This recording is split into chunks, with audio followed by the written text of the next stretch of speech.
इस ब्लॉक के इस नेक्स्ट वीडियो में हम लोग ग्रुप 14 एलिमेंट्स के बारे में पढ़ेंगे, जिसको हम कार्बन फैमिली बुलाते हैं। तो जनरल इलेक्ट्रॉनिक कन्फिग्रेशन की अगर मैं बात करूं, तो जो आउटर मोस्ट शेल होता है उसकी कन्फिग्रेशन है NS2 और NP2, जिसमें N की जो वैल्यू होती है वो 2 से लेकर 7 तक हो सकती है। और हमारे पास P सब शेल में 2 इलेक्ट्रॉन है और S सब शेल में भी 2 इलेक्ट्रॉन है।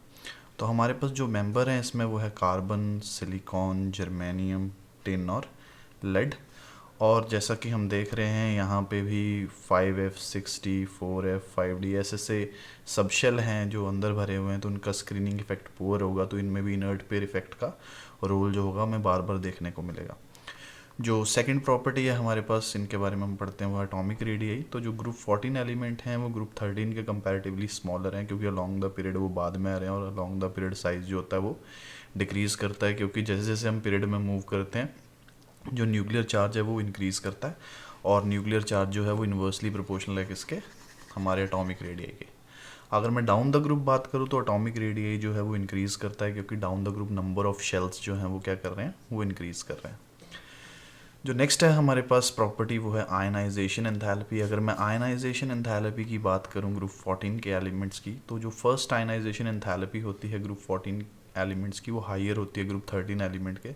ऐसा होता क्यों है? क्योंकि ग्रुप 14 का जो न्यूक्लियर चार्ज है वो ज़्यादा है, तो उनका जो एटॉमिक साइज़ है वो छोटा है एज़ कम्पेयर टू ग्रुप 13 है, तो इनकी जो फर्स्ट आयनाइजेशन एंथैल्पी होती है वो ज़्यादा होती है, ज़्यादा एनर्जी चाहिए हमें इलेक्ट्रॉन को लूज़ करवाने के लिए।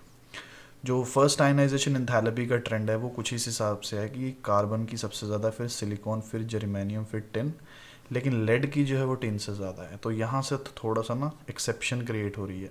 जो आयनाइजेशन एंथैल्पी है लेड की वो बड़ी है टिन से। ऐसा क्यों होता है? क्योंकि जो इफेक्टिव न्यूक्लियर चार्ज होता है ना हमारा लेड के केस में, वो पोर शील्डिंग इफेक्ट, किसका पोर शील्डिंग इफेक्ट, 4F और 5D ऑर्बिटल्स के पोर शील्डिंग इफेक्ट की वजह से ज़्यादा होता है।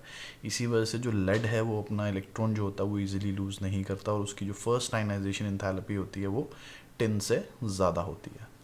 जो नेक्स्ट प्रॉपर्टी है हमारे पास वो है मेटालिक करेक्टर। ग्रुप 14 जो होते हैं वो लेस इलेक्ट्रोपॉजिटिव होते हैं, तो उनका जो मेटालिक करेक्टर होता है वो ग्रुप 13 के कंपैरेटिवली कम है, क्योंकि इनकी आयनाइजेशन एंथैल्पी ज़्यादा है ना, तो ये आसानी से इलेक्ट्रॉन लूज़ नहीं करते। और जब कोई चीज़ आसानी से इलेक्ट्रॉन लूज़ नहीं करती तो उसका इलेक्ट्रोपॉजिटिव करेक्टर लेस होता है और उनका मेटालिक करेक्टर भी कम होता है। तो होता क्या है बेसिकली, जो मेटालिक करेक्टर है वो इंक्रीज़ करता है डाउन द ग्रुप, क्योंकि आयनाइजेशन एंथैल्पी जो है वो डाउन द ग्रुप डिक्रीज़ कर रही है। तो हमारे पास जो कार्बन और सिलिकन है वो नॉन मेटल हैं, जो हमारे पास जर्मेनियम है वो एक मेटलॉइड है, और टिन और लेड जो है वो मेटल्स हैं। नेक्स्ट हम बात करते हैं मेल्टिंग और बॉइलिंग पॉइंट की। तो अगर मैं ग्रुप 14 एलिमेंट के मेल्टिंग और बॉइलिंग पॉइंट की बात करूँ, तो इनके मेल्टिंग और बॉइलिंग पॉइंट जो होते हैं वो ग्रुप 13 के एलिमेंट के कंपैरेटिवली ज़्यादा होते हैं, क्योंकि इनके बीच में ना स्ट्रॉन्ग बाइंडिंग फोर्सेज होती हैं। जो मेल्टिंग और बॉइलिंग पॉइंट होते हैं ग्रुप 14 एलिमेंट के, वो डाउन द ग्रुप डिक्रीज़ करते हैं, क्योंकि डाउन द ग्रुप जो बाइंडिंग फोर्स होती है ना वो डिक्रीज़ करती है। तो अगर मैं मेल्टिंग और बॉइलिंग पॉइंट कंपेयर करूँ ग्रुप 13 के कंपैरेटिवली, तो मेल्टिंग और बॉइलिंग पॉइंट ज़्यादा हैं। और अगर मैं डाउन द ग्रुप मेल्टिंग और बॉइलिंग पॉइंट की बात करूँ, तो मेल्टिंग और बॉइलिंग पॉइंट जो है वो डिक्रीज़ कर रहे हैं, और दोनों केसेस में रीज़न जो है वो बाइंडिंग फोर्सेज हैं। तो ग्रुप 13 के कंपैरेटिवली ग्रुप 14 की बाइंडिंग फोर्सेज ज़्यादा हैं, और down the group binding forces जो है हमारे पास क्या करती हैं, डिक्रीज़ करती हैं। जो नेक्स्ट प्रॉपर्टी है हमारे पास वो है ऑक्सीडेशन स्टेट। अगर मैं ऑक्सीडेशन स्टेट की बात करूँ, तो जैसा कि हमारे पास NS2 और NP2 की कन्फिग्रेशन है ना, तो कार्बन और सिलिकन जो है ना वो हमारे पास +4 ऑक्सीडेशन स्टेट शो करते हैं, जबकि जो दूसरे ग्रुप 14 एलिमेंट हैं वो +2 और +4 दोनों ऑक्सीडेशन स्टेट शो करते हैं इनर्ट पेयर इफेक्ट की वजह से।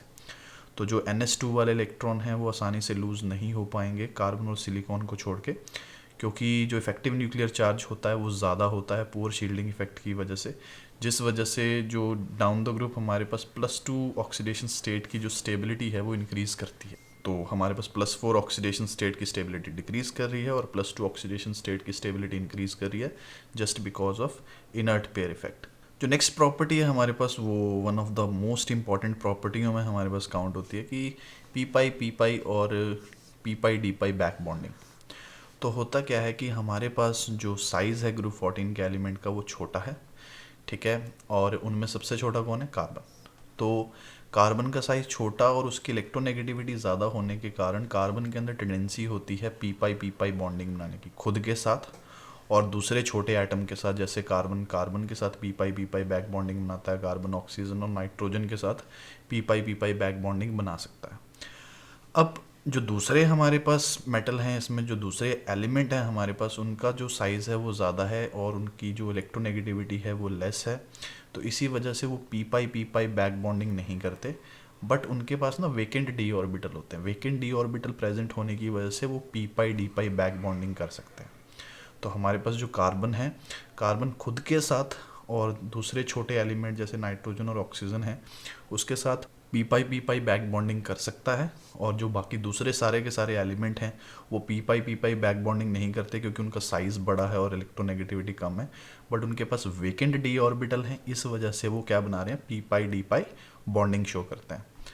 तो हमारे पास इसी कॉन्सेप्ट के ऊपर ना क्वेश्चन आता है अगला कि हमारे पास जो ट्राई मिथाइल अमीन है वो पिरामिडल है और स्ट्रॉन्ग बेस है, जबकि जो ट्राइसिलाइल अमीन है वो हमारे पास ट्रायंगुलर प्लेनर है और वीक बेस है। तो बेसिकली होता क्या है, हमारे पास जो ट्राई मिथाइल अमीन है ना उसमें जो नाइट्रोजन है वो 3 मिथाइल ग्रुप के साथ जुड़ा हुआ है, ठीक है, और इसके पास एक लोन पेयर है। तो हाइब्रिडाइजेशन जो होगी वो sp3 होगी, इसलिए इसकी जो शेप है वो पिरामिडल है। और हमारे पास जो ट्राइसिलाइल अमीन है ना उसके केस में क्या होता है कि जो नाइट्रोजन है सिलिकॉन के हाइड्राइड के साथ जुड़ा हुआ होता है ना। अब ये करता क्या है नाइट्रोजन, ये नाइट्रोजन सिलिकॉन के साथ बैक बॉन्डिंग करता है। तो लिखा हो ना हमारे पास पी पाई डी पाई बैक बॉन्डिंग प्रेजेंट होती है हमारे पास नाइट्रोजन और सिलिकॉन के एलिमेंट के बीच में। तो नाइट्रोजन का जो पी ऑर्बिटल है और जो सिलिकॉन का डी ऑर्बिटल है उनमें ये बॉन्डिंग हो रही है, जिसकी वजह से क्या होता है जो लोन पेयर होता है ना नाइट्रोजन का वो शिफ्ट हो जाता है। कहाँ पे शिफ्ट हो जाता है, सिलिकॉन के एम्प्टी डी ऑर्बिटल में, जिसकी वजह से अब देखो लोन पेयर तो रहा नहीं, तो इसकी जो शेप होती है वो क्या हो जाती है, ट्रायंगुलर प्लेनर हो जाती है। तो ये रीज़न है। तो एब्सेंस ऑफ लोन पेयर की वजह से जो हमारे पास ट्राइसिलाइल अमीन है उसकी शेप जो है ट्रायंगुलर प्लेनर है। तो ट्राई मिथाइल अमीन के केस में जो ये पी पाई डी पाई बैक बॉन्डिंग है तो हो ही नहीं रही है, तो जो हमारा नाइट्रोजन का लोन पेयर है वो एज इट इज़ रह रहा है, तो हाइब्रिडाइजेशन sp3 हो रही है और उसकी शेप क्या है हमारे पास, पिरामिडल शेप है। जो नेक्स्ट प्रॉपर्टी है हमारे पास वो है रिएक्शन विद ऑक्सीजन। अगर मैं रिएक्शन विद ऑक्सीजन की बात करूँ तो ग्रुप 14 के एलिमेंट मोनोऑक्साइड्स बनाते हैं, डाइऑक्साइड्स बनाते हैं। जो इन ऑक्साइड्स का एसिडिक करेक्टर होता है ना वो डाउन द ग्रुप डिक्रीज करता है। अब देखो ये सबके डाइऑक्साइड्स हैं और सबके मोनोऑक्साइड्स हैं। जो हमारे पास कार्बन डाइऑक्साइड और सिलिकॉन डाइऑक्साइड है वो तो एसिडिक है, जो हमारे पास जर्मेनियम का डाइऑक्साइड है वो कम एसिडिक है, और टिन और लेड के जो डाइऑक्साइड है वो एम्फोटेरिक है। वहीं पर मोनोऑक्साइड की बात करूँ, कार्बन मोनोऑक्साइड न्यूट्रल है, सिलिकॉन ऑक्साइड जो है वो अनस्टेबल है, जर्मेनियम ऑक्साइड जो है वो लेस एसिडिक है, और जो हमारे पास टिन और लेड के जो ऑक्साइड्स हैं वो एम्फोटेरिक है। जो कार्बन है उसमें जो +4 ऑक्सीडेशन स्टेट है वो सबसे ज़्यादा स्टेबल ऑक्सीडेशन स्टेट है। तो जो कार्बन मोनोऑक्साइड होता है ना वो स्ट्रॉन्ग रिड्यूसिंग एजेंट है, क्योंकि कार्बन मोनोऑक्साइड में देखो जो कार्बन है उसकी ऑक्सीडेशन स्टेट कितनी है, +2। तो वो कोशिश करेगा कि वो +4 ऑक्सीडेशन स्टेट में एग्जिस्ट करे, और +4 ऑक्सीडेशन स्टेट में एग्जिस्ट करने के लिए उसको 2 इलेक्ट्रॉन लूज़ करने पड़ेंगे। अब अगर कोई 2 इलेक्ट्रॉन लूज़ कर रहा है, अगर कोई भी चीज़ इलेक्ट्रॉन लूज़ करती है तो वो अच्छा रिड्यूसिंग एजेंट होती है। तो यही रीज़न है कि कार्बन का जो मोनोऑक्साइड होता है ना हमारे पास अच्छा रिड्यूसिंग एजेंट है, जबकि लेड जो है हमारे पास उसमें जो स्टेबल ऑक्सीडेशन स्टेट है वो हमारे पास +2 है। तो जो PbO2 है उसमें जो ऑक्सीडेशन स्टेट होगी लेड की ना वो हमारे पास +4 होगी। तो जो PbO2 की हमारे पास ऑक्सीडेशन स्टेट है ना इसकी वो कितनी है, +4 है। तो ये कोशिश क्या करेगा, इसकी ऑक्सीडेशन स्टेट +4 से +2 हो जाए, तो ये इलेक्ट्रॉन गेन करेगा। अगर कोई भी चीज़ जो है वो कहीं से इलेक्ट्रॉन गेन करने की कोशिश करती है तो वो अच्छा ऑक्सीडाइजिंग एजेंट है। तो हमारे पास जो PbO2 कंपाउंड है वो स्ट्रॉन्ग ऑक्सीडाइजिंग एजेंट है, और अगर मैं कार्बन मोनोऑक्साइड की बात करूँ वो स्ट्रॉन्ग रिड्यूसिंग एजेंट है, जस्ट बिकॉज कार्बन मोनोऑक्साइड में कार्बन कोशिश कर रहा है कि उसकी ऑक्सीडेशन स्टेट +2 से +4 हो जाए, और लेड डाइऑक्साइड में जो लेड है वो कोशिश कर रहा है कि उसकी ऑक्सीडेशन स्टेट जो है वो +4 से क्या हो जाए, +2 हो जाए। तो इसी के ऊपर हमारे पास क्वेश्चन है आगे, जो 2 क्वेश्चन बनते हैं इसके ऊपर। देखो PbO2 is strong oxidising agent, यही है हमारे पास। जो लेड होता है उसमें +2 ऑक्सीडेशन स्टेट ज़्यादा स्टेबल होती है इनर्ट पेयर इफेक्ट की वजह से, इसलिए PbO2 में जो लेड है वो +4 ऑक्सीडेशन स्टेट में है, तो वो ईजिली इलेक्ट्रॉन गेन करके खुद को +2 ऑक्सीडेशन स्टेट में कन्वर्ट करता है, तो ये अच्छा ऑक्सीडाइजिंग एजेंट है। नेक्स्ट क्वेश्चन है हमारे पास, कार्बन मोनोऑक्साइड स्टेबल है बट सिलिकॉन का जो मोनोऑक्साइड है वो स्टेबल नहीं है। कार्बन मोनोऑक्साइड के स्टेबल होने का रीज़न क्या है कि जो कार्बन और ऑक्सीजन है ना ये आपस में पी पाई बॉन्डिंग बनाते हैं। इनका साइज़ छोटा है कार्बन का और उसकी इलेक्ट्रोनेगेटिविटी ज़्यादा, इसलिए ये बॉन्ड फॉर्म कर सकता है, तो वो स्टेबल है। लेकिन जो हमारे पास सिलिकॉन मोनोऑक्साइड है उसमें पी पाई बॉन्डिंग जो होती है वो एब्सेंट है, क्योंकि सिलिकॉन जो है वो ऑक्सीजन के साथ पी पाई बॉन्डिंग बनाता ही नहीं, क्योंकि सिलिकॉन की इलेक्ट्रोनेगेटिविटी कम है, तो इसलिए सिलिकॉन का जो मोनोऑक्साइड है वो लेस स्टेबल है।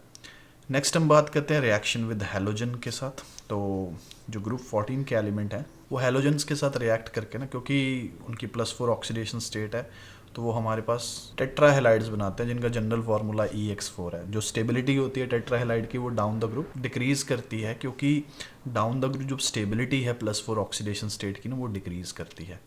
तो इसी वजह से डाउन द ग्रुप जो होगा ये टेट्राहेलाइड जो होंगे वो ज़्यादा फॉर्म नहीं होंगे। तो ग्रुप 14 के जो एलिमेंट हैं कार्बन और सिलिकॉन को छोड़ के जो बाकी एलिमेंट हैं वो डाइहेलाइड फॉर्म करते हैं, क्योंकि down the group +2 oxidation state जो है उसकी स्टेबिलिटी इंक्रीज़ कर रही है। और उसकी स्टेबिलिटी इंक्रीज़ करने का रीज़न क्या है, हमारे पास inert pair effect. Inert pair effect की वजह से जो S के 2 इलेक्ट्रॉन हैं वो बॉन्डिंग में कोई रोल प्ले नहीं करेंगे। तो जो नेक्स्ट क्वेश्चन आता है हमारे पास वो ये है कि कार्बन टेट्राक्लोराइड जो है ना उसको हम हाइड्रोलाइज नहीं कर सकते, बट सिलिकॉन का जो टेट्राक्लोराइड है वो हाइड्रोलाइज हो सकता है। तो ऐसा क्यों होता है? देखो, अब कार्बन के पास वेकेंट डी ऑर्बिटल नहीं है, तो ये ना लोन पेयर एक्सेप्ट नहीं कर सकता वाटर मॉलिक्यूल के, तो ये खुद को एक्सपैंड नहीं कर सकता, इसीलिए CCl4 जो होता है ना उसके साथ वाटर का कोई रिएक्शन नहीं होता।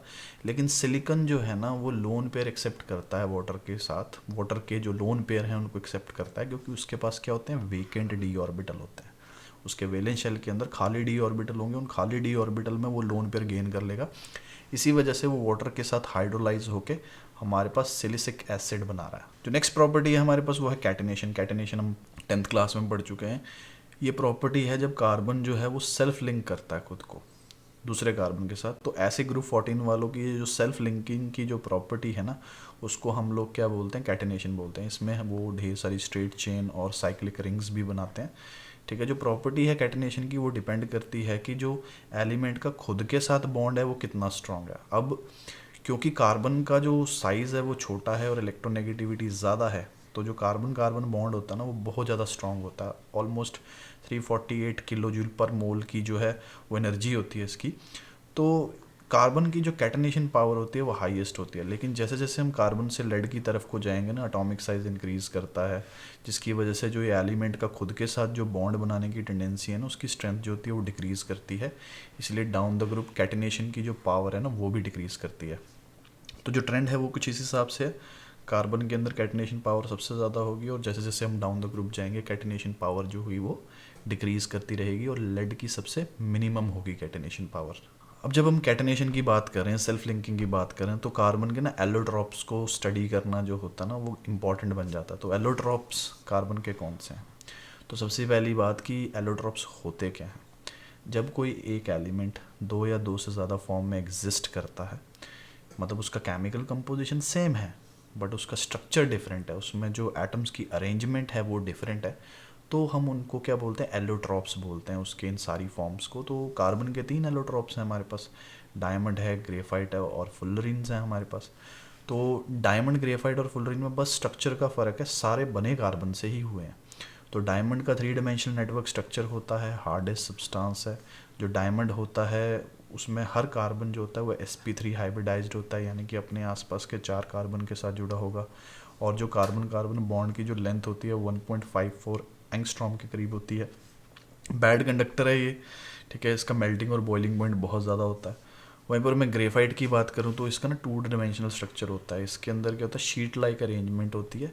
हर कार्बन sp2 हाइब्रिडाइज्ड होता है, यानी कि हर कार्बन अपने आसपास के 3 कार्बन के साथ जुड़ा होगा।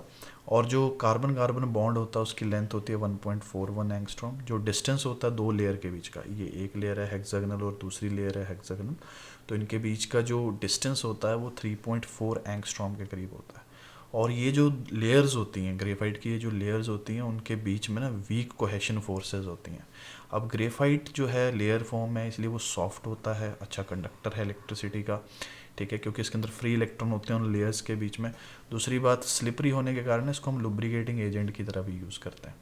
अगर हम ग्रेफाइट को हाई टेम्परेचर और हाई प्रेशर पे करें तो हम उसको डायमंड में कन्वर्ट कर सकते हैं। जैसे है ना 1873 केल्विन का अगर हम टेम्परेचर रखें और 50,000 एटमॉस्फेयर का अगर हम प्रेशर करें तो हम उसको डायमंड में कन्वर्ट कर सकते हैं। जो हमारे पास नेक्स्ट एलोट्रॉप है वो है फुलरीन्स। ये हमारे पास ना लास्ट स्फेरिकल मॉलिक्यूल होते हैं। इनका जो कंपोजिशन होता है वो कुछ हिसाब से होता है कि फुटबॉल शेप अरेंजमेंट होती है इसमें। तो इसमें पेंटागनल अपना रिंग्स होंगी या फिर हेक्सागनल रिंग्स होती हैं। तो जो जनरल फार्मूला है वो C2N है, जिसमें N जो होता है वो 30 या 30 से बड़ा होगा। जो सबसे स्टेबल फुलरीन है वो है C60, यानी कि 20 जो होती है ना 6 मेंबर्ड रिंग, या फिर 12 जो होती हैं 5 मेंबर्ड रिंग होती हैं। और हर कार्बन जो होता है ना वो sp2 हाइब्रिडाइज्ड होता है इसमें। जो ग्रेफाइट है, अगर हम उसको इलेक्ट्रिक आर्क के ऊपर से पास करें, ठीक है, तो वो वेपराइज होकर कार्बन में कन्वर्ट होगा, और जब हम इस कार्बन को कंडेंस करेंगे तो वो फुलरीन में कन्वर्ट हो जाएगा। तो फुलरीन को हम ऐसे फॉर्म करते हैं।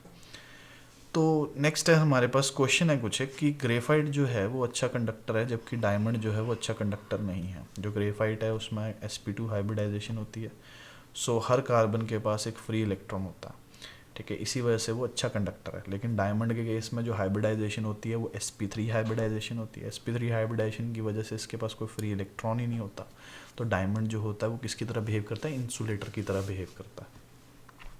नेक्स्ट है ग्रेफाइट जो है वो अच्छा लुब्रिकेटिंग एजेंट है। वो मैंने बताया ग्रेफाइट की जो लेयर्स होती हैं उनके बीच में वीक कोहेसिव फोर्सेस होती हैं। अगर उन पर प्रेशर लगाया जाए तो ये लेयर जो होती हैं वो स्लाइड कर जाती हैं एक दूसरे के ऊपर। सो इसी वजह से जो ग्रेफाइट होता है वो सॉफ्ट होता है और वो अच्छा लुब्रिकेटिंग एजेंट है। तो इस वीडियो में हमने केमिकल और फिजिकल प्रॉपर्टीज़ पढ़ी और कार्बन के कुछ एक एलोट्रॉप्स के बारे में पढ़ा है। जो आने वाली नेक्स्ट वीडियो होगी हम उसमें कुछ एक इम्पॉर्टेंट कंपाउंड्स के बारे में पढ़ेंगे जो इस ग्रुप के साथ लिंक है।